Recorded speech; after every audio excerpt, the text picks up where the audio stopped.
Radio Mattoli 90.4 കേൾക്കൂ, ആസ്വദിക്കൂ, അറിവ് നേടൂ. റേഡിയോ മാറ്റുലി, മാറ്റത്തിന്റെ ശംഖുലി. അറിവിന്റെ പടവുകൾ.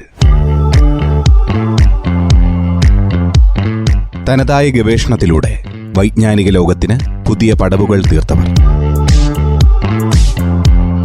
നിർവഹണം പ്രജിഷ രാജേഷ്. എല്ലാ പ്രിയ ശ്രോതാക്കൾക്കും അറിവിന്റെ പടവുകൾ എന്ന പരിപാടിയിലേക്ക് സ്വാഗതം.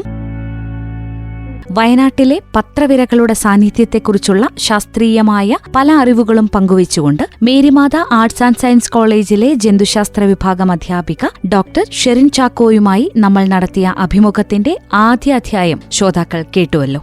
ഏറെ കൗതുകകരവും വിജ്ഞാനപ്രദവുമായ വിവരങ്ങളാണ് പത്രവിരകളെക്കുറിച്ചും ഗവേഷണ യാത്രകളെക്കുറിച്ചും ഡോക്ടർ ഷെറിൻ നമ്മളോട് പങ്കുവച്ചത്.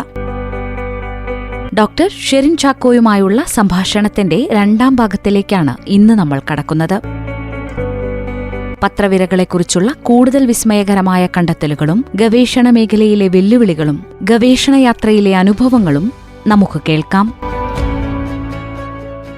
ഈ ഒരു 7 വർഷത്തെ ഗവേഷണ പഠനത്തിൽ പ്രധാനപ്പെട്ട ഒരു കണ്ടുപിടുത്തം എന്ന് പറയുന്നത് എന്തായിരുന്നു? ഈ പഠനത്തിലൂടെ ലഭിച്ച ഏറ്റവും പ്രധാനപ്പെട്ട കണ്ടെത്തൽ എന്ന് പറയുന്നത് പശ്ചിമഘട്ടത്തിലെ വയനാട് മേഖലയിൽ ജലാശയങ്ങളിൽ ഈ പത്രവിരകളുടെ വലിയൊരു ജൈവവൈവിധ്യം നിലനിൽക്കുന്നു എന്നതാണ്. ഈ ഒരു പഠനത്തിൽ ഏകദേശം 41ഓളം മെറ്റാസെർക്കേറിയൽ സ്പീഷീസുകളെ റെക്കോർഡ് ചെയ്യാൻ സാധിച്ചിട്ടുണ്ട്.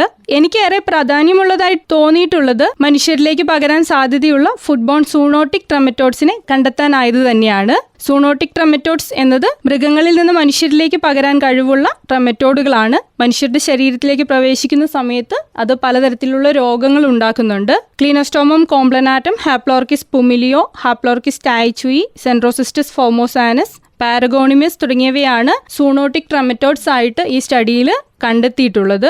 പൂർണ്ണമായി വേവിക്കാത്ത മീനുകൾ, ഞണ്ടുകൾ തുടങ്ങിയവയൊക്കെ ഭക്ഷിക്കുന്നതിലൂടെയാണ് ഈ പറയുന്ന സൂണോട്ടിക് ട്രമറ്റോഡ്സ് ഹ്യൂമൻ ബീയിങ്സിലേക്ക്, മനുഷ്യരിലേക്ക് എത്തിച്ചേരുന്നത്. ഇപ്പം നമുക്കറിയാം വയനാട്ടിൽ ഇപ്പോൾ ട്രൈബ്സ് ഒക്കെ അവർ ഞണ്ടുകളെയും മീനുകളെയും ഒക്കെ ശേഖരിച്ച് കഴിക്കാറുണ്ട്. ആ സമയത്ത് ഇത്തരം രോഗങ്ങൾ വരാനുള്ള ഒരു സാധ്യത നമുക്ക് മുന്നിൽ കാണാൻ സാധിക്കും. അതുകൊണ്ട് തന്നെ ഈ കണ്ടെത്തലുകൾ പൊതുജനാരോഗ്യ രംഗത്ത് വളരെ പ്രധാനപ്പെട്ടതാണ്. അതുകൂടാതെ ഈ പാരസൈറ്റുകളുടെ എക്കോളജിക്കൽ ഇന്ററാക്ഷൻസ് ഒക്കെ സ്റ്റഡി ചെയ്തിട്ടുണ്ടായിരുന്നു. കൂടാതെ പ്ലൂറോജനോയിഡസ് വയനാഡൻസിസ്, യൂഫ്ലിക്റ്റി തുടങ്ങിയ സ്പീഷീസുകളുടെ ജീവിതചക്രം സ്വാഭാവിക സാഹചര്യത്തിലും ലബോറട്ടറിയിലും പഠിക്കാൻ കഴിഞ്ഞിട്ടുണ്ടായിരുന്നു. ഈ ഒരു പഠനത്തിന്റെ ഭാഗമായി വിദേശ രാജ്യങ്ങളിലെ ശാസ്ത്രജ്ഞർക്കൊപ്പം വർക്ക് ചെയ്യാൻ സാധിച്ചിട്ടുണ്ട്. അങ്ങനെയാണ് പ്രോലെറോയിഡസ് എന്ന ജീനസിന്റെ ആദ്യത്തെ മോളിക്കുലർ സീക്വൻസിംഗ് നടത്തുകയും അതിന്റെ ഫൈലോജനറ്റിക് സ്ഥാനത്തെക്കുറിച്ച് പുതിയ വിവരങ്ങൾ നൽകുകയൊക്കെ ചെയ്യാൻ സാധിച്ചത്. ഈ കണ്ടെത്തലുകളൊക്കെ ശാസ്ത്രീയമായി വളരെയേറെ പ്രധാനപ്പെട്ടതാണ്. ഇത്തരം കണ്ടെത്തലുകളെല്ലാം ശാസ്ത്രത്തിന് പുതിയതാണ്. അപ്പം അതുകൊണ്ട് തന്നെ അതെല്ലാം നല്ല ജേണലുകളിൽ പ്രസിദ്ധീകരിക്കണമെന്ന് സാർ എപ്പോഴും പറയുമായിരുന്നു. അതുകൊണ്ട് തന്നെ അന്താരാഷ്ട്ര നിലവാരമുള്ള journal of helminthology, current science, parasitology international തുടങ്ങിയ ജേണലുകളിൽ പ്രസിദ്ധീകരിച്ചിട്ടുണ്ട്. PhD യാത്രയിൽ എപ്പോഴും നമ്മൾ ഓർമ്മിച്ചിരിക്കുന്ന ഒരു കാര്യമാണ് നമ്മളുടെ ഈ തീസിസ് പ്രസന്റ് ചെയ്യുന്ന ആ ഒരു ദിവസമെന്ന് പ്രബന്ധാവതരണം. അപ്പോൾ അതിനെക്കുറിച്ച് എന്തൊക്കെയാണ് ഓർമ്മകൾ? പ്രബന്ധാവതരണം എങ്ങനെയായിരുന്നു? PhDയുടെ ഓപ്പൺ ഡിഫൻസ് നടന്നത് കണ്ണൂർ യൂണിവേഴ്സിറ്റി ക്യാമ്പസ് മാനന്തവാടിയിൽ വെച്ചിട്ടാണ്. പക്ഷെ അതൊരു ഓൺലൈൻ മോഡിലായിരുന്നു പ്രസന്റേഷൻ ഉണ്ടായിരുന്നു. നമുക്കറിയാം കോവിഡിന് ശേഷം ഏകദേശം എല്ലാ മീറ്റിങ്ങുകളും പ്രോഗ്രാമുകളൊക്കെ ഒരു ഓൺലൈൻ മോഡിലേക്ക് മാറിയിട്ടുണ്ടായിരുന്നല്ലോ. നമ്മുടെ ലൈഫിൽ ഒരു നല്ലൊരു എക്സ്പീരിയൻസ് ആയിരുന്നു ലാസ്റ്റ് ഡേ എന്ന് പറയുന്നത്. ലാസ്റ്റ് ഡേ അല്ല ഒരിക്കലും. ഗവേഷണം എന്ന് പറയുന്നത് ജീവിതത്തിൽ എന്നും ഉടനീളം തുടർന്നുകൊണ്ടിരിക്കുന്ന ഒരു പ്രോസസ്സാണ്. എങ്കിൽ പോലും PhDയുടെ ഒരു ഒഫീഷ്യൽ ആയിട്ടുള്ളൊരു പൂർത്തീകരണം നമുക്ക് പറയാം ഓപ്പൺ ഡിഫൻസ് കൊണ്ട്. അപ്പം അത് അങ്ങനെയായിരുന്നു നടന്നിട്ടുണ്ടായിരുന്നു. ഓൺലൈൻ ആവുന്നത് കൊണ്ട് തന്നെ ഒരുപാട് ചോദ്യങ്ങളൊക്കെ ഉണ്ടായിരുന്നോ? എല്ലാ ചോദ്യങ്ങൾക്കും വ്യക്തമായി ഉത്തരം കൊടുക്കാൻ സാധിച്ചിരുന്നോ ആ സമയത്ത്? ചോദ്യങ്ങൾ ചോദിച്ചിട്ടുണ്ടായിരുന്നു. എനിക്ക് തോന്നുന്നു ഓൺലൈൻ മോഡിലാവുന്ന സമയത്ത് പല ഭാഗങ്ങളിൽ നിന്ന് വ്യത്യസ്ത സ്ഥലങ്ങളിലുള്ള ആളുകൾക്ക് കുറേയും കൂടി അറ്റൻഡ് ചെയ്യാൻ പറ്റുന്ന ഒരു സാഹചര്യം ഉണ്ടായിരുന്നു. പലതരത്തിലുള്ള ആളുകൾ, പല ഫീൽഡുകളിൽ വർക്ക് ചെയ്യുന്ന ആളുകൾ നമ്മുടെ കൂടെ ഈ ഒരു ഓപ്പൺ ഡിഫൻസിൽ പങ്കെടുത്തിട്ടുണ്ടായിരുന്നു. പല രീതിയിലുള്ള ക്വസ്റ്റ്യൻസ് ചോദിച്ചിട്ടുണ്ടായിരുന്നു. അത്യാവശ്യം നന്നായിട്ട് ഉത്തരങ്ങൾ പറയാനൊക്കെ പറ്റിയിട്ടുണ്ടായിരുന്നു. പിന്നെ സാറും ഒത്തിരി നന്നായിട്ട് സപ്പോർട്ട് ചെയ്തിട്ടുണ്ടായിരുന്നു ആ ഒരു സമയത്തൊക്കെ. ഗവേഷണം എന്ന് പറയുന്നത് ഒരിക്കലും അവസാനം ഇല്ല, അതിങ്ങനെ ലൈഫിലുടനീളം അല്ലെങ്കിൽ നമ്മളുടെ ഈ ഒരു പ്രൊഫഷണൽ യാത്രയിൽ എപ്പോഴും നമ്മളുടെ കൂടെ ഉണ്ടാവുമെന്ന് പറഞ്ഞല്ലോ. അപ്പൊ എങ്ങനെയാണ് ഇപ്പൊ നടത്തിയ ഈ ഒരു ഗവേഷണത്തിന്റെ തുടർ പഠനത്തിന് വേണ്ടി ശ്രമിക്കുന്നുണ്ടോ? ഇപ്പോ ടീച്ചിങ്ങിനോടൊപ്പം അത് തുടർന്ന് കൊണ്ടുപോകുന്നുണ്ടോ? തീർച്ചയായിട്ടും PhD കഴിഞ്ഞ് എൻ്റെ പഠനങ്ങൾ അല്ലെങ്കിൽ ഗവേഷണം അവിടെ പൂർത്തിയാക്കിയിട്ടില്ല, ഇപ്പോഴും തുടരുന്നുണ്ട്. പ്രത്യേകിച്ച് എൻ്റെ ഈ ഒരു പഠനം ഒരു പബ്ലിക് ഹെൽത്ത് ഇമ്പോർട്ടൻസ് ഉള്ള ഒരു ടോപ്പിക്കും കൂടി ആയിരുന്നു. സൂണോട്ടിക് ഡിസീസസ് എന്ന് പറയുന്നത് അല്ലെങ്കിൽ സൂണോട്ടിക് ട്രെമറ്റോഡ്സ് എന്ന് പറയും. ഈ പത്രവിരകളിൽ ചിലത് മൃഗങ്ങളിൽ നിന്ന് മനുഷ്യരിലേക്ക് രോഗങ്ങൾ കൊണ്ടുവരുന്ന വിരകളാണ്. അപ്പം അതുകൊണ്ട് തന്നെ അങ്ങനെ ഒരു പൊതുജനാരോഗ്യമായിട്ട് റിലേറ്റ് ചെയ്ത് നിൽക്കുന്ന ഒരു ടോപ്പിക് ആയതുകൊണ്ട് അതിൽ കുറച്ചൊക്കെ വർക്ക് ചെയ്യണമെന്ന് ആഗ്രഹം ഉണ്ടായിരുന്നു. ഒരു 5ഓളം പാരസൈറ്റുകൾ, ഈ ഒരു സൂണോട്ടിക് ട്രെമറ്റോഡ് ഇനത്തിൽപ്പെട്ട 5ഓളം പാരസൈറ്റുകളെ നമ്മൾ റിപ്പോർട്ട് ചെയ്തിട്ടുണ്ട്. അപ്പം ഈ ഒരു കാലഘട്ടത്തിൽ പലതരത്തിലുള്ള ആരോഗ്യ പ്രശ്നങ്ങൾ, രോഗങ്ങളൊക്കെ കൂടിക്കൊണ്ടിരിക്കുകയാണ്. നമുക്കറിയാം വയനാടിൻ്റെ ഒരു പ്രത്യേക സാഹചര്യം പരിഗണിച്ചിട്ടുണ്ടെങ്കിൽ വന്യജീവി ശല്യമൊക്കെ കൂടിക്കൊണ്ടിരിക്കുന്ന ഒരു കാലഘട്ടം. അപ്പം അതുകൊണ്ട് തന്നെ ഇങ്ങനെ മൃഗങ്ങളിൽ നിന്ന് മനുഷ്യരിലേക്ക് എത്തുന്ന രോഗങ്ങളെക്കുറിച്ചൊക്കെ നമ്മൾ അല്ലെങ്കിൽ അത് പരത്തുന്ന ജീവികളെക്കുറിച്ചൊക്കെ നമ്മൾ അറിഞ്ഞിരിക്കേണ്ടത് അല്ലെങ്കിൽ ശാസ്ത്രീയമായി പഠിച്ചിരിക്കേണ്ടതിൻ്റെ ഒരു ആവശ്യകത നമുക്ക് അറിയാവുന്നതാണ്. ഈ ഒരു എൻ്റെ ടോപ്പിക്കുമായിട്ട് റിലേറ്റ് ചെയ്ത് പറയുകയാണെങ്കിൽ പാരഗോണിമസ് എന്ന് പറയുന്ന ഒരു പാരസൈറ്റ്, അത് ഈ ഒരു ഡൈജന്റിക് ട്രെമറ്റോഡാണ്. അത് നോർമലി കടുവകളിൽ മാത്രം കണ്ടിരുന്ന ഒരു പാരസൈറ്റ് ആയിരുന്നു. വൈത്തിരിയിൽ ഇപ്പം അത് പൂച്ചകളിലും പട്ടികളിലൊക്കെ റിപ്പോർട്ട് ചെയ്തിട്ടുണ്ട്.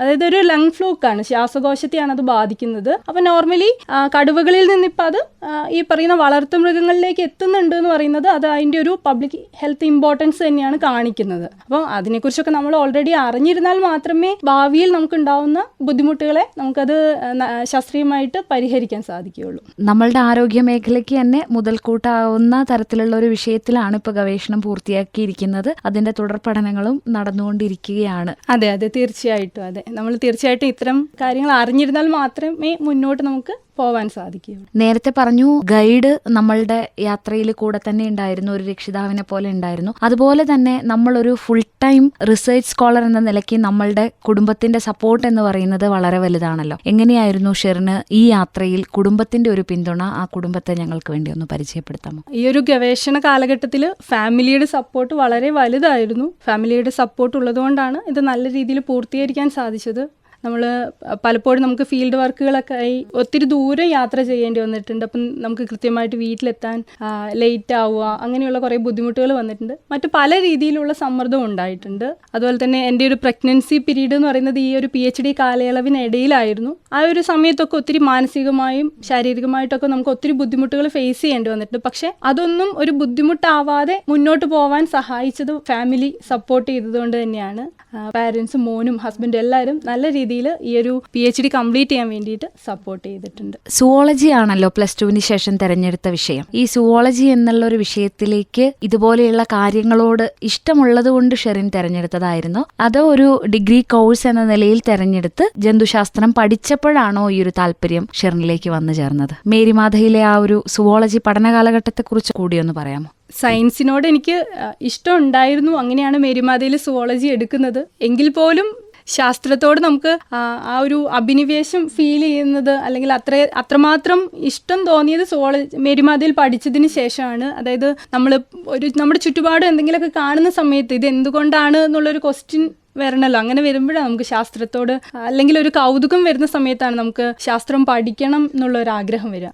തീർച്ചയായിട്ടും മേരിമാതയിലും കണ്ണൂർ യൂണിവേഴ്സിറ്റി ക്യാമ്പസ് മാനന്തവാടിയിലും ഉള്ള പഠനത്തിന് ശേഷമാണ് സുവോളജിയോട് ഇത്രമാത്രം താല്പര്യം തോന്നുകയും PhD ചെയ്യണം എന്നുള്ള ആഗ്രഹമൊക്കെ വന്നിട്ടുള്ളത്. ഇനിയിപ്പോ തുടർ ഗവേഷണം നടന്നുകൊണ്ടിരിക്കുകയാണ്, അതോടൊപ്പം ഈ ഒരു അധ്യാപനവും തുടർന്നു കൊണ്ടുപോവുക എന്നുള്ളതാണോ ഷെറിന്റെ ഒരു ലക്ഷ്യം? എന്തൊക്കെയാണ് മുന്നോട്ടുള്ള ഭാവി പ്രതീക്ഷകളും സ്വപ്നങ്ങളും ഒക്കെ? തീർച്ചയായിട്ടും പാരസിറ്റോളജിയിൽ മുന്നോട്ട് വർക്ക് ചെയ്യണം, ഗവേഷണം ചെയ്യണം എന്നത് എൻ്റെ ആഗ്രഹമാണ്. അത് ചെയ്യുന്നുണ്ട്. പക്ഷേ എൻ്റെ ഒരു ജീവിത ലക്ഷ്യം എന്ന് പറയുന്നത് ഒരു അധ്യാപിക ആവുക എന്നുള്ളതാണ്. ഒരു അധ്യാപിക എന്ന് പറയുന്ന സമയത്ത് നമുക്കറിയാം, നമുക്ക് കിട്ടുന്ന അറിവുകൾ പകർന്നു കൊടുക്കാൻ പറ്റുന്ന ഒരു വേദി എന്ന് പറയുന്നത് തീർച്ചയായിട്ടും, അല്ലെങ്കിൽ ഒരു ജോലി എന്ന് പറയുന്നത് തീർച്ചയായിട്ടും അധ്യാപനമാണ്. അപ്പം അതിൽ തുടരണമെന്ന് തന്നെയാണ് എൻ്റെ ഒരു ആഗ്രഹം. 7 വർഷം എടുത്താണല്ലോ PhD പഠനം പൂർത്തീകരിച്ചത്. ഒരുപാട് പ്രതിസന്ധികളും വെല്ലുവിളികളും നമുക്കുണ്ടായിട്ടുണ്ട്. ഇപ്പോൾ കോവിഡ് വന്നു, പ്രളയം വന്നു, ഇതിനെക്കുറിച്ചൊക്കെ നേരത്തെ പറഞ്ഞു. അപ്പം ഈ ഒരു സാഹചര്യത്തെയൊക്കെ അതിജീവിച്ച് PhD പൂർത്തിയാക്കിയ ഒരാൾ എന്ന നിലയിൽ ഈ ഗവേഷണ മേഖലയിലേക്ക് കടന്നു വരാൻ ആഗ്രഹിക്കുന്ന കുട്ടികളോട്, അല്ലെങ്കിൽ ഇപ്പോൾ ഗവേഷണം നടത്തിക്കൊണ്ടിരിക്കുന്നവരോട്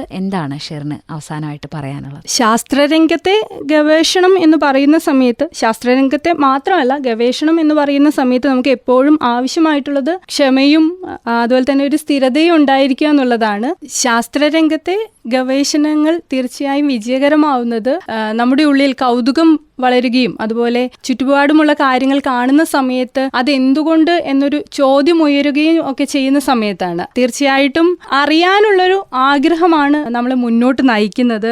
അങ്ങനെ ഒരു ആഗ്രഹം ഉണ്ടെങ്കിൽ മാത്രമേ നമുക്ക് സക്സസ് ആവാൻ അല്ലെങ്കിൽ വിജയത്തിലേക്ക് എത്തിച്ചേരാൻ സാധിക്കുകയുള്ളൂ. അതിലൊക്കെ ഉപരിയായിട്ട് നല്ലൊരു ഗൈഡും നല്ലൊരു ടീമും ഒക്കെ നമ്മുടെ കൂടെ ഉണ്ടെങ്കിൽ മാത്രമേ ഒരു PhD വിജയകരമായിട്ട് പൂർത്തീകരിക്കാൻ സാധിക്കുകയുള്ളൂ. ഇപ്പോൾ ഒരുപാട് സന്തോഷം. തിരക്കിനിടയിലും റേഡിയോ മാറ്റിലയിലെത്തി ഗവേഷണ വിഷയത്തെക്കുറിച്ച് വളരെ വിശദമായി തന്നെ ഞങ്ങൾക്ക് പറഞ്ഞു തന്നു. തുടർന്നും ഏറെ പ്രാധാന്യമുള്ള ഈ ഒരു വിഷയത്തിൽ, ആരോഗ്യമേഖലയ്ക്ക് മുതൽക്കൂട്ടാകുന്ന ഈ ഒരു വിഷയത്തിൽ ഒരുപാട് തുടർ പഠനങ്ങൾ നടത്തി ഒരുപാട് വിജയങ്ങളിലേക്ക് എത്താൻ, അതിന്റെ കണ്ടെത്തലുകളെ നമുക്ക് ഉപകരിക്കുന്ന രീതിയിലേക്ക് മാറ്റാൻ കഴിയട്ടെ എന്ന് ഏറെ സ്നേഹത്തോടെ ആശംസിക്കുകയാണ് റേഡിയോ മാറ്റുലിയും. തീർച്ചയായിട്ടും നമ്മുടെ ഈ ഒരു പഠനങ്ങൾ സാധാരണ ആളുകളിലേക്ക് എത്തിക്കാൻ കിട്ടുന്ന അവസരങ്ങൾ വളരെ ചുരുക്കമാണ്. പക്ഷെ ഇങ്ങനൊരു അവസരം കിട്ടിയതിൽ ഒത്തിരിയേറെ സന്തോഷം.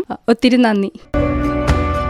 വയനാടിന്റെ ജൈവ വൈവിധ്യത്തിലേക്കും ആരോഗ്യമേഖലയിലേക്കും വെളിച്ചം വീശുന്ന പത്രവിരകളെക്കുറിച്ചുള്ള പുത്തൻ അറിവുകളും പ്രചോദനാത്മകമായ തന്റെ ഗവേഷണ ജീവിതാനുഭവങ്ങളും നമ്മോട് പങ്കുവച്ച ഡോക്ടർ ഷെറിൻ ചാക്കോയ്ക്ക് റേഡിയോ മാറ്റുലിയുടെ ഹൃദയം നിറഞ്ഞ നന്ദി രേഖപ്പെടുത്തുന്നു. നമ്മുടെ ചുറ്റുപാടുകളെ കൂടുതൽ സൂക്ഷ്മതയോടെ നിരീക്ഷിക്കാനും പ്രകൃതിയെ സ്നേഹിക്കാനും ഈ സംഭാഷണം നമുക്കേവർക്കും പ്രചോദനമാകട്ടെ. ശാസ്ത്രലോകത്തെയും ജൈവ വൈവിധ്യത്തിലെയും ഇത്തരം അപൂർവമായ അറിവുകൾ വരും തലമുറയ്ക്കായി പകർന്നു നൽകാൻ ഡോക്ടർ ഷെറിന് ഇനിയും സാധിക്കട്ടെയെന്നും നമുക്ക് ആശംസിക്കാം. ഗവേഷണ മേഖലയിലെ ശ്രദ്ധേയരായ വ്യക്തിത്വങ്ങളുടെ അറിവുകളും ഗവേഷണയാത്രയിലെ അനുഭവങ്ങളുമായി അറിവിന്റെ പടവുകൾ എന്ന പരിപാടിയിലൂടെ വീണ്ടുമെത്താം. അതുവരെ നന്ദി, നമസ്കാരം. അറിവിന്റെ പടവുകൾ. തനതായ ഗവേഷണത്തിലൂടെ വൈജ്ഞാനിക ലോകത്തിന് പുതിയ പടവുകൾ തീർത്തവർ. നിർവഹണം പ്രജിഷ രാജേഷ്.